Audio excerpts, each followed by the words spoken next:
Being back in the woods really makes the ruins feel like some sort of glitch in time and space. The only thing that even kind of makes sense here is the mimics.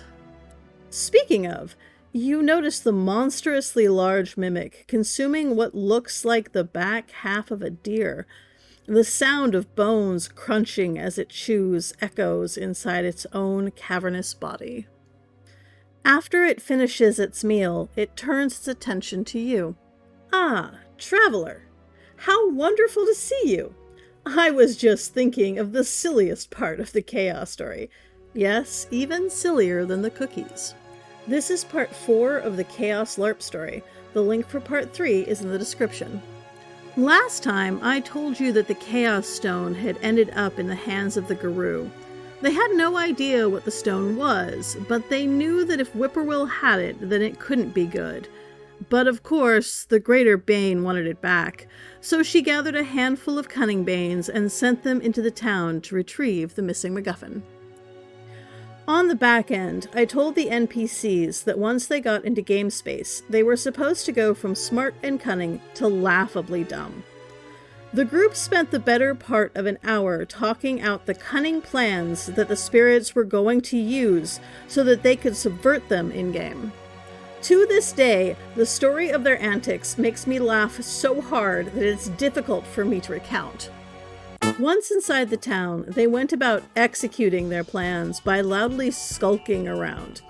They were noticed outside the fancier of the two inns and questioned about what they were doing. In a panic, one of them yelled, "Just like we planned!"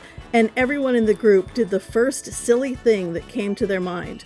One immediately curled up on the ground, threw their cloak up over their head, and announced, "I'm a rock!" One ran off screaming, and another started doing full windmill arms before also running away. Meanwhile, the one who had broken off early was down in the tavern trying to convince a table full of people that they were a very important spirit. The Screaming Bane ended up finding groups of people and using their power to make said people forget what they had just done so that they would do it again and again on repeat. The Rock got questioned by the characters that had found them and gave such nonsense answers that they just let him go. The Windmill Thrower started wandering around saying the word howl until he was found by a guru. This guru asked him who he was and what he was doing, to which the Bane confidently told them that he was a guru from the Silver Talon tribe and that his deed name was something clever to trick you. Which I still feel is the best Shadow Lord deed name I have ever heard. Anyway, the Guru brought the Bane to the tavern, where he almost immediately walked up to the other Bane, who was still surrounded by people, and announced that his trick had worked and that the Guru was going to give him the thing.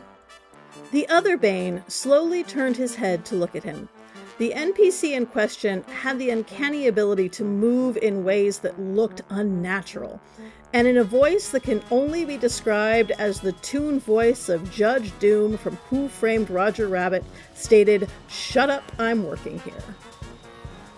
The other Bane accepted this and left the tavern, only to be followed by the Guru that had brought him, as well as the people that the first Bane was talking to, so said Bane followed them outside as well. Once on the porch, the two cunning spirits realized they were surrounded, so the one who had claimed to be a guru yelled, "Just like we planned!" At which point, one crab walked one way, and the other MC Hammer shuffled the other way, after which they both pretended to be inanimate objects, with the Guru Bane diving into a ditch and declaring that he was a rock and that no one could see him, while the other grabbed onto a small tree and pretended to be part of it.